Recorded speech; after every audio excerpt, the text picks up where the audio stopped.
Fala pessoal, tudo bem com vocês? Eu sou a professora Luana Araújo e hoje eu trouxe mais uma prática para a gente fazer juntos, tá bom? Hoje nós vamos fazer a prática de determinação de acidez. Para quem não sabe, a determinação de acidez, a informação da acidez de um alimento é de extrema importância para garantir a qualidade e a segurança do alimento. A informação de acidez nos remete a informações de qualidade. Com essa determinação a gente pode saber se um alimento ele foi adulterado, se ele está deteriorado, tá? Então ele nos dá algumas informações. E aí eu trouxe hoje aqui duas amostras para a gente analisar, para a gente entender como é que funciona a técnica, tá bom?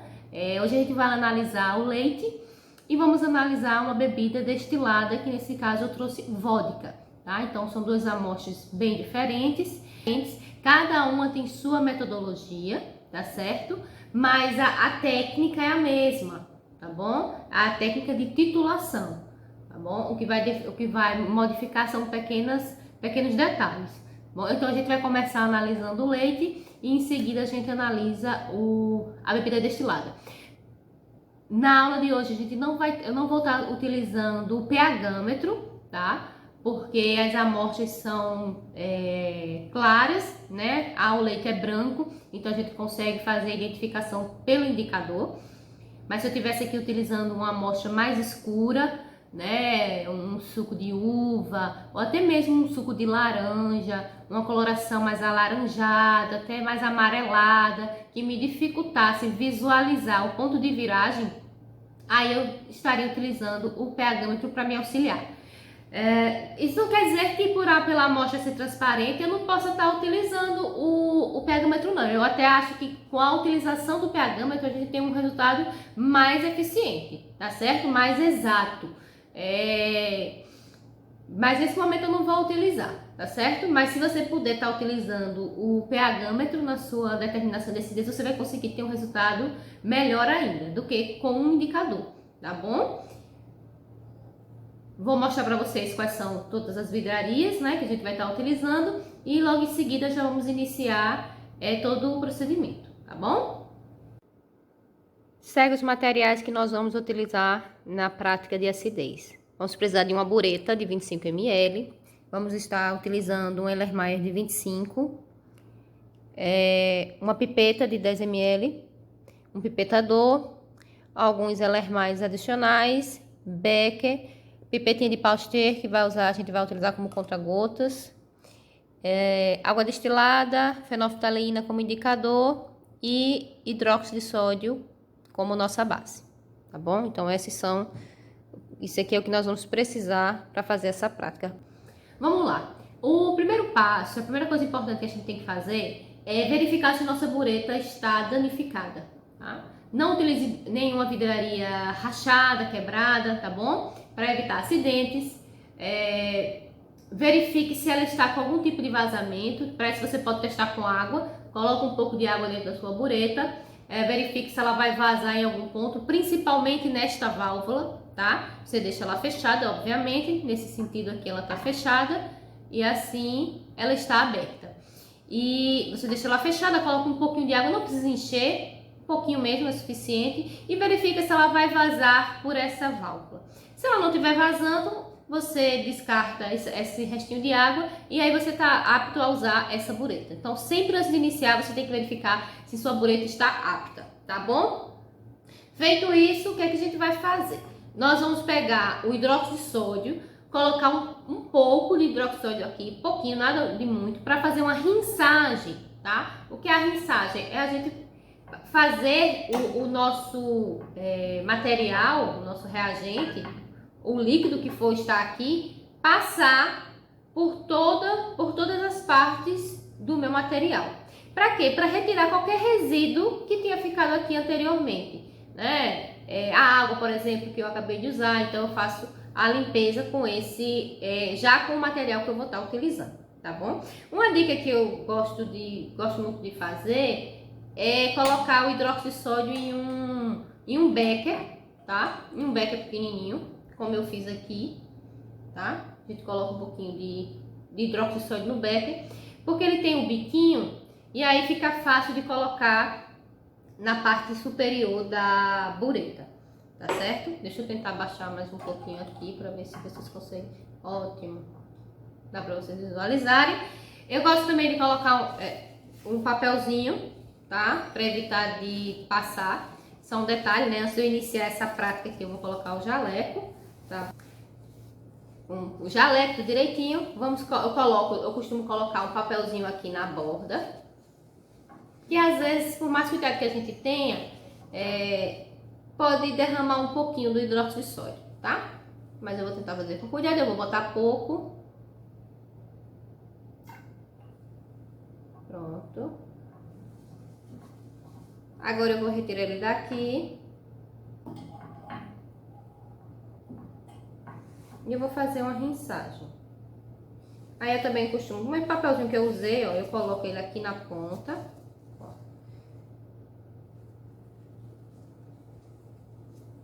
Que eu quero, ó, que ele passe. E aí eu vou descartar esse material em um beck. Deixa eu pegar aqui, a gente descarta, tá?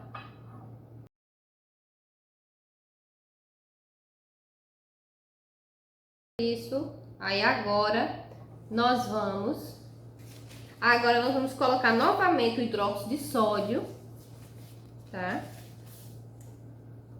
Até a aferição de 25 ml.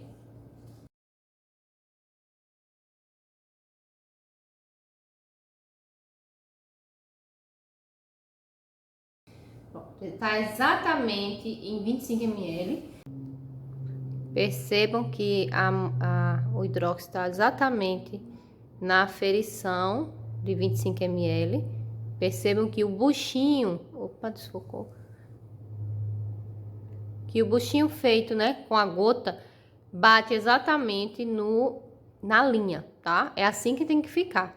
Esse buchinho nem deve ficar muito acima e nem abaixo, ele tem que ficar exatamente batendo na linha. Então, tá ok pra gente iniciar a nossa análise. Bom, agora nós vamos fazer a nossa análise. O nosso hidróxido de sódio já está aqui, que é a nossa base forte. E agora a gente vai pegar a nossa amostra. Como eu falei, a gente vai analisar primeiramente o leite. Eu vou pegar 10 ml do leite, transferir para cá, e depois eu vou transferir mais 20 ml de água para cá. Então, vamos lá.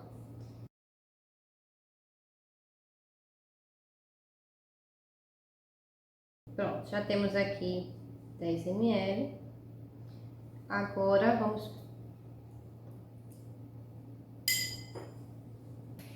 nós vamos transferir 20 ml de água para dentro do Erlenmeyer. Como eu peguei uma outra pipeta, né? Mas eu poderia usar também uma proveta, né? Seria até mais rápido. Mas eu acabei não pegando. Então vamos aqui na pipeta. Aqui eu vou ter que dar 2 voltas, né?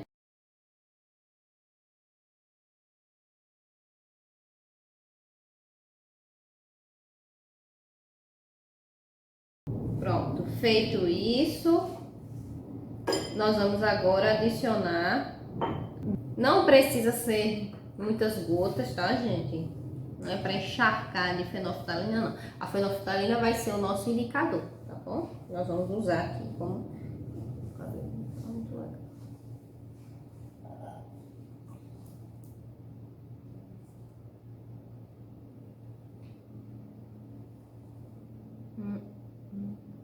Bom, botei umas 3 gotinhas, tá? Vou dar uma agitadinha de leve. Deixa eu colocar esse. E agora nós vamos proceder com a titulação. Então, o segredo aqui é não deixar pingar muito forte, tá certo? Deixar cair gotinhas, tá bom? Da amostra, para que você não passe do ponto de viragem, tá? A acidez do leite ela não é muito alta, até porque o próprio pH do leite ele não é muito baixo, tá? Então, a nossa acidez ela também não vai ser muito alta. Com base nisso, a quantidade de líquido que a gente vai gastar aqui não será tão grande. Então, a gente tem que ficar atento. Então, vamos proceder rapidamente aqui com a análise. Vamos ver se daí dá para vocês verem direitinho. Assim que o hidróxido pinga no leite, o leite ele tende a ficar rosa, tá? Ele vai mostrando as gotinhas rosas. Acho que vocês não conseguem.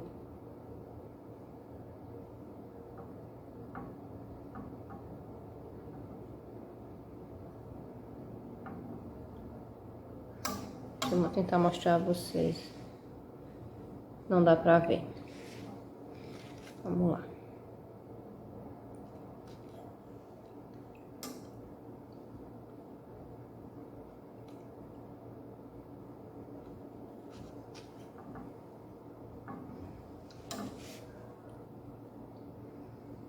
Percebam a mudança de cor.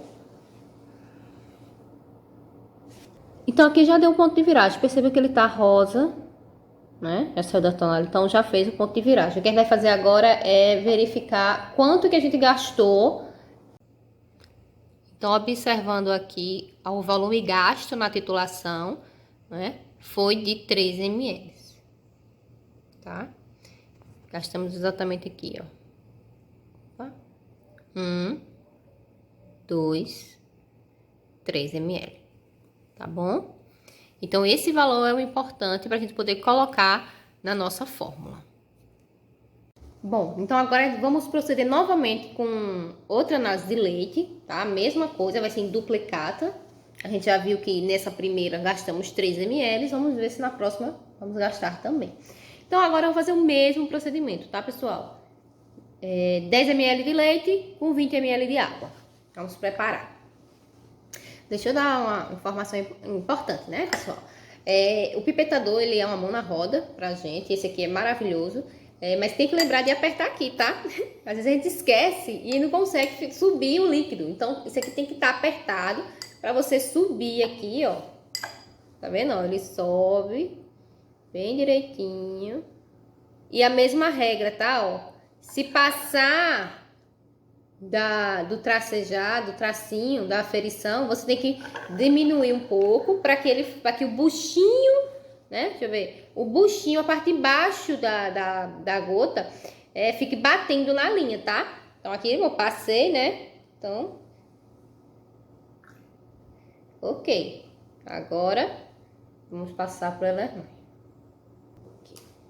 Agora vamos colocar a água. A amostra está pronta, 10 ml de leite e 20 ml de água. Agora vamos adicionar a fenolftaleína. Se não colocar a fenolftaleína, o que vai acontecer? Você vai titular, você vai gastar todo o hidróxido de sódio da sua bureta e não vai ver o ponto de viragem.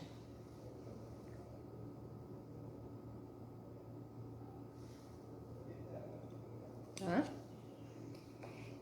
Isso quer dizer que o pH não está sendo alterado? Claro que está sendo alterado, né? Você vai chegar no ponto de viragem, né? Mas, nesse caso, você teria que estar com o pHmetro aqui do lado para poder fazer a verificação. Para quando chegasse no pH de 8,1, 8,2, você encerrasse a sua análise, tá? Porque o ponto de viragem da fenolftalina é a partir de 8,1, 8,2 é o momento que ela vira, ela sai de transparente, porque a fenolftalina ela é transparente, e vai para a tonalidade rosa, tá? É nessa faixa de pH. Então, quando você está utilizando o pHmetro, é justamente nessa faixa que você vai parar de titular e vai fazer a leitura do volume. Pronto, então vamos iniciar novamente a titulação. Deixa eu ver se dá pra vocês enxergarem que ele pinga rosa, tá vendo? Por isso você tem que estar dando uma mexida, não precisa ser muito rápido. Ele aqui, ele já tá mais rosinha, tá? Mas eu vou deixar ele ficar um rosinha um pouquinho mais intenso. Ó, só pra gente verificar. Ele já não tá mais branco, tá? Ele não tá mais branco, ele tá rosinha. Eu vou só marcar aqui o valor. Aqui tá 2,5 ml, tá? Mas eu vou continuar um pouco para ele ficar um pouco mais intenso. Até porque o próprio padrão que eu estou utilizando, ele fala para um rosa mais forte, tá?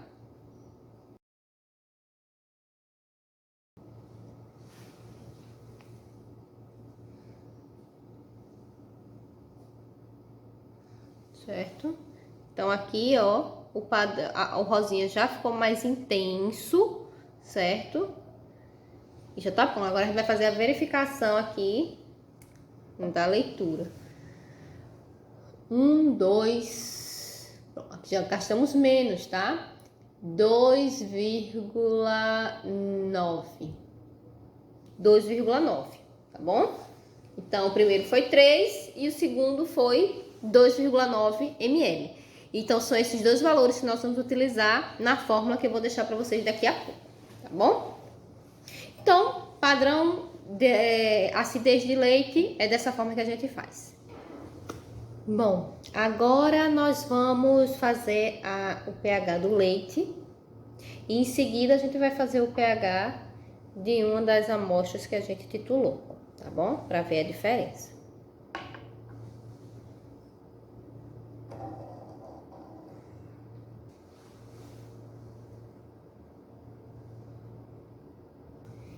E é paciência, tá? Olha, deu uma estabilizada aqui, ó, entre 6,68 e 6,69. Ele tá fazendo essa oscilação, tá? Então tá bom, ok? 6,6, 6,7, ó. O pH do leite, ele normalmente tá ali entre 6,6, 6,8, tá certo? Então, tá ok. Agora eu vou tirar para colocar o que a gente titulou. Limpar com água destilada.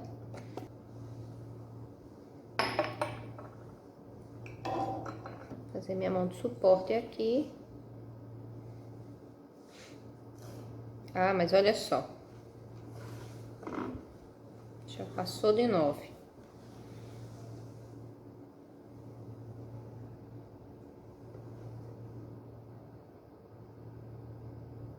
Nove ponto quatro.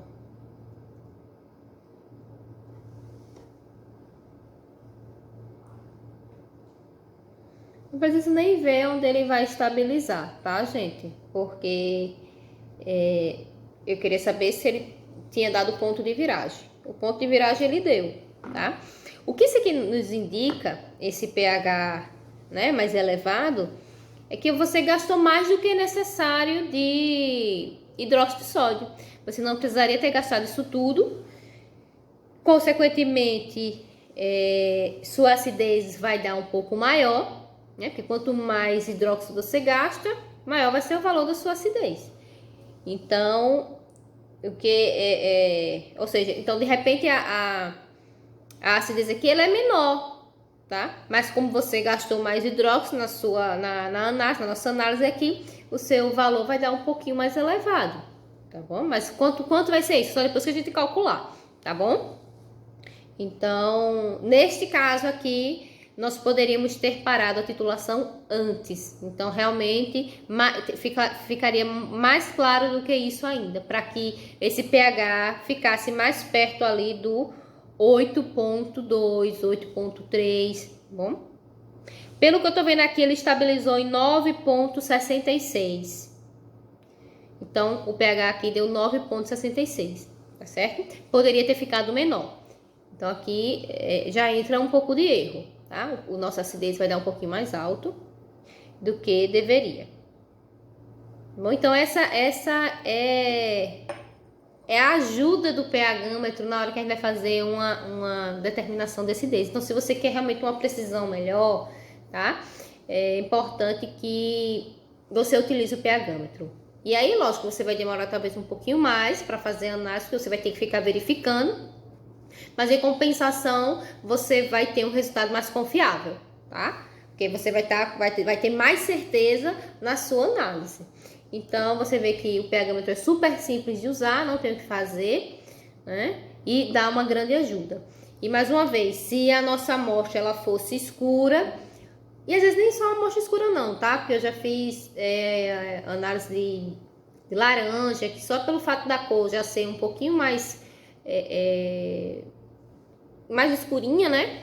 Mais alaranjadinha, mais amareladazinha, já me dificultava ver o ponto de viragem. Então, é ideal que você use o pH-metro sempre. Agora, realmente, numa amostra como essa que a gente fez aqui, que é totalmente transparente, rapidamente você vê o ponto de viragem. No leite, apesar de ser, né, branco, às vezes mascara um pouquinho ainda logo no início. Você não sabe se tá branco ainda, se já tá um pouquinho rosinha. Então, nesse caso, até um pH-metro aqui ajudaria mais na análise do leite. Lógico que dá para perceber, mas inicialmente você pode ficar um pouquinho na dúvida. Será que já virou ou não será? Então, para tirar essa dúvida, use o pH-metro, tá bom? Então é isso, espero que tenha ficado claro. Se tiver faltado alguma coisa, se vocês sentirem falta de algum tipo de informação nessa técnica, vocês me avisem, tá? Deixe uma mensagem aqui embaixo. Um grande abraço, até a próxima.